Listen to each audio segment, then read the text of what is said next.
Hi hello welcome to my channel Kokana colours. ఇక్కడ గోడ మీద చౌమహల్ ప్యాలెస్ అని చెప్పేసి రాసి ఉంది కదా. రండి ఒకసారి లోపలికి వెళ్ళి మహల్ ఎలా ఉందో చూసి వచ్చేద్దాం. ఇక్కడ చూస్తుంటే కార్ పార్కింగ్ ప్లేస్ చాలా చిన్నగా ఉంది కదా. ఈ సందులో ప్యాలెస్ ఏంటి అనుకుంటున్నారా? నేను కూడా అలాగే అనుకున్నానండి.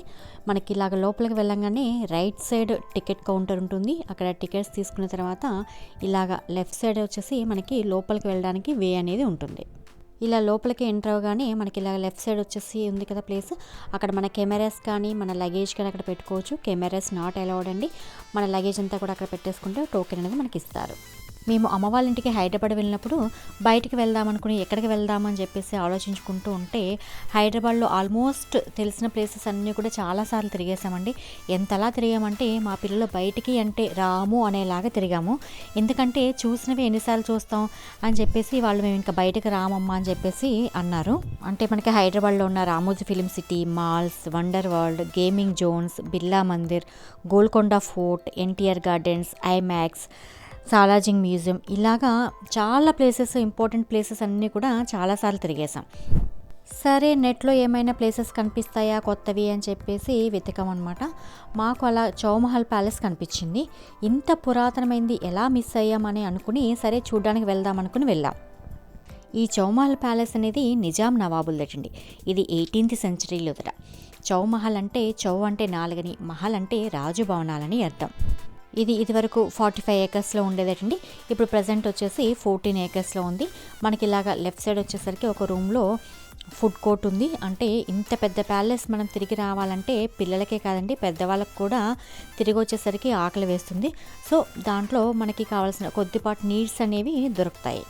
మనం ఇలా నడుచుకుంటూ వెళ్తుంటే లెఫ్ట్ సైడ్ ఇంకొక రూమ్లో ఆ రోజుల్లో రాజులు వేసుకునే కాస్ట్యూమ్ స్టైల్ అంతా కూడా ఉంటుంది. వాళ్ళ డ్రెస్సులు కానీ వాళ్ళ ఆర్నమెంట్స్ కానీ మనం కావాలి అనుకుంటే వాళ్ళలాగా మనల్ని రెడీ చేసి ఫొటోస్ తీస్తారు. రకరకాల యాంగిల్స్లో ఫొటోస్ అనేది తీస్తారు.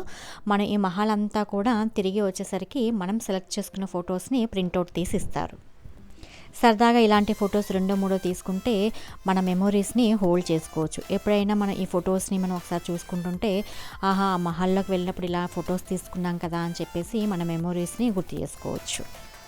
ఇది ఒక రూమ్ అండి. ఈ రూమ్లో వాళ్ళ క్లాత్స్ కానీ వాళ్ళు వేసుకున్న ఆర్నమెంట్స్ కానీ కొన్నిటిని వీళ్ళు ఈ గ్లాస్ ఫిట్టింగ్స్లో భద్రపరిచారండి. ఇవన్నీ కూడా మనకి సందర్శనార్థం ఉంచారు. ఈ మహల్లో ఫ్రైడే అండ్ గవర్నమెంట్ హాలిడేస్లో హాలిడే ఉంటుందండి. అలాగే మనకి ఉన్న డేస్లో మార్నింగ్ 10 o'clock నుంచి ఈవినింగ్ 5 o'clock వరకు ఓపెన్ అనేది ఉంటుంది. ఈ వీడియోని మీరు ఫస్ట్ నుంచి లాస్ట్ వరకు చూడండి. ఇది ఒకటే కాదండి, చాలా ఐటమ్స్ వీళ్ళు భద్రపరిచారు.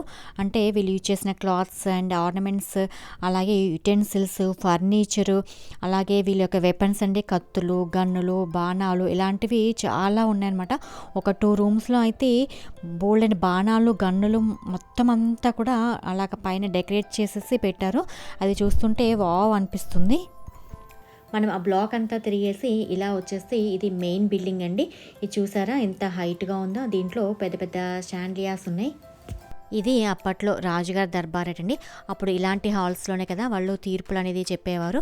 మనకి ఇక్కడ కనిపిస్తుంది కదా, ఇక్కడ రాజుగారు కూర్చుని తీర్పు ఇచ్చేవారట. అది చూసుకుని ఇలా పక్కకు వచ్చేస్తే వాళ్ళ యొక్క హిస్టరీ అంతా కూడా ఈ గ్యాలరీలో ఉంటుంది. అంటే ఏ నవాబు ఎన్ని ఇయర్స్ పరిపాలించారు, వాళ్ళ సంతతి, వాళ్ళ పేర్లన్నీ కూడా ఇక్కడ నోట్ చేసి పెట్టారండి. ఇది చార్మినార్కి చాలా దగ్గరగా ఉంటుంది. మేము లొకేషన్ పెట్టుకుని వెళ్తే అక్కడ నియర్ బై వచ్చాక ఆ ఏరియా అంతా కూడా ఫుల్ రద్దీగా ఉంది. ఇది చూసి ఏంటి ఇక్కడ ప్యాలెస్ ఉందా, మేము రాంగ్ వచ్చామా ఏంటి, ప్యాలెస్ అంటే చాలా ఓపెన్ ప్లేస్లో ఉంటుంది కదా, ఎక్కడ ఏమీ కనిపించట్లేదు అని చెప్పేసి అనుకుంటూ చూస్తూ ఉంటే అక్కడ ఒక పక్కన చిన్న సందులో చౌమహల్ ప్యాలెస్ అని చెప్పేసి రాసింది. ఏంటి సందులో ప్యాలెస్ ఉండడం ఏంటి, సరే ఒకసారి చూద్దామని చెప్పేసి లోపలికి వెళ్ళి చూస్తే ఇంత పెద్ద ప్యాలెస్ కనిపించిందండి. అప్పట్లో వీళ్ళు యూజ్ చేసిన కరెన్సీ నోట్లు అవి కూడా ఇక్కడ వీళ్ళు భద్రపరచడం జరిగింది. వాటిని కూడా మనం చూడవచ్చు. ఈ ప్యాలెస్ని కట్టడానికి చాలా ఇయర్స్ పట్టిందటండి. ఇంచుమించుగా 100 years దాటేసిందట. మన దేశంలో రాజరిక వ్యవస్థ రద్దు చేశాక ఇలాంటి ప్యాలెస్లన్నీ కూడా నిరుపయోగంగా పడిపోయి ఉన్నాయి. తర్వాత వీటిని ఇలాగా మనకి రీమోడల్ చేసి మ్యూజియం కింద కొన్ని ప్యాలెస్ని చేస్తున్నారు. అలాగే ఇది 2005లో మ్యూజియం కింద మార్చడం జరిగింది. రాజరిక వ్యవస్థ అయిపోయాక వీళ్ళ యొక్క వారసులందరూ కూడా ఫారెన్లో సెటిల్ అవ్వడం జరిగిందటండి. ఈ ప్యాలెస్ యొక్క 8వ నిజాం మొకరం జూ అనే అతను ఇస్తాంబుల్లో లాస్ట్ ఇయర్ 2023 జనవరి 17న కన్నుమూయడం జరిగిందటండి. ఆయన కోరిక మేరకు ఆయన్ని ప్రత్యేక విమానంలో ఇక్కడ తీసుకొచ్చి ఆయన పార్థివ దేహాన్ని ఈ ప్యాలెస్లోనే ఉంచి వాళ్ళ కుటుంబీకులు బంధువులకు మాత్రం చూసేందుకు అనుమతినిచ్చారట. వారికి కేసీఆర్ గారు కూడా నివాళులు అర్పించడం జరిగిందటండి. తర్వాత వారి కోరిక మేరకు వారి దేహాన్ని ఇదివరకు పూర్వీకులు యొక్క దేహాలను ఎక్కడైతే ఖననం చేశారో అక్కడే వీరి యొక్క పార్థివ దేహాన్ని కూడా ఖననం చేయడం జరిగిందటండి. ఇక్కడ ఇంకొక హాల్లో వాళ్ళు అప్పట్లో యూజ్ చేసిన ఫర్నిచర్ అంతా కూడా ఉంది. ఇది చూడండి, టేబుల్స్ కానీ సోఫాస్ కానీ ఎంత వెరైటీగా ఉన్నావో. ఇలాంటి మోడల్స్ ఇప్పుడు బయట ఎక్కడా కూడా దొరకవు. ఇప్పుడు ఇలాంటి ఎవరైనా చేయించుకుందామన్నా కూడా చేసేవాళ్ళు చాలా తక్కువ ఉంటారు, చాలా కాస్ట్ కూడా అయిపోతుంది. ఇలాంటి ప్యాలెస్లు, ఇలాంటి ఫర్నిచర్లు చూస్తుంటే మనకి వావ్ అనిపిస్తుంది. ఎందుకంటే అప్పట్లో ఎటువంటి చదువులు లేనప్పుడే మనుషుల్లో మంచి సృజనాత్మకత కళ ఉండేది.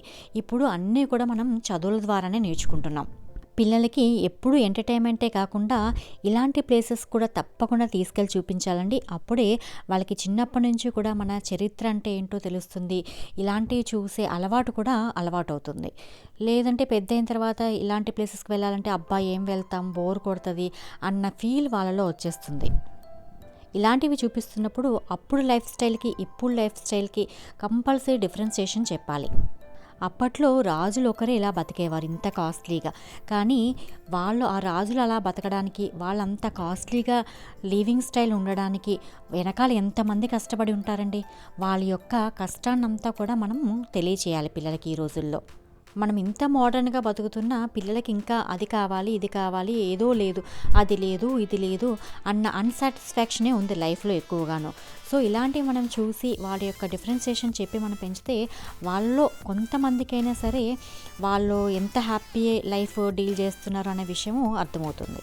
పిల్లలకి ఎప్పుడు ఎదుటివారి కష్టాన్ని, వస్తువు యొక్క విలువను తెలియజేస్తూ పెంచాలి. అప్పుడే ఎదుటి వాళ్ళకంటే మనం ఎంత బెటర్ లైఫ్లో ఉన్నామో తెలుస్తుంది. లేకపోతే వాళ్ళు ఇంకా అన్సాటిస్ఫాక్షన్గా ఉంటారు లైఫ్లో. ఇప్పుడు అందరూ కూడా ఇంకా ఏదో కావాలి, అన్నీ ఉన్నా ఇంకా ఏదో కావాలి, ఇంకా ఏదో కావాలని పరుగులు పెడుతూనే ఉన్నారు. ఎవరికి లైఫ్లో సాటిస్ఫాక్షన్ అనేది పూర్తిగా ఉండట్లేదు. ఈ వీడియో లాస్ట్లో వింటేజ్ కార్స్ కూడా ఉన్నాయి, చూసేయండి.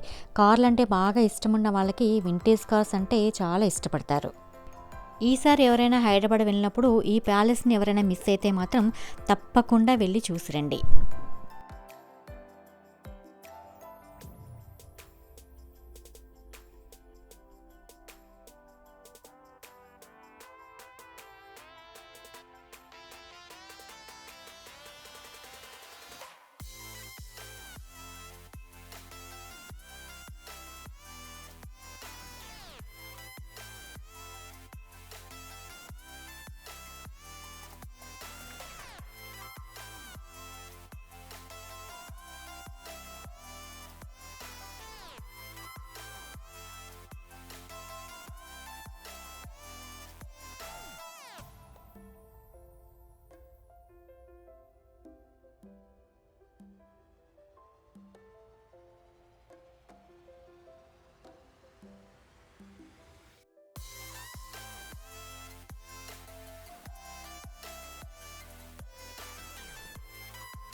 చూసారు కదండీ ప్యాలెస్ అంతా కూడా ఎలా ఉందో. మరి నా వీడియోస్ కనుక మీకు నచ్చినట్లయితే లైక్ చేయండి, షేర్ చేయండి, సబ్స్క్రైబ్ చేయండి.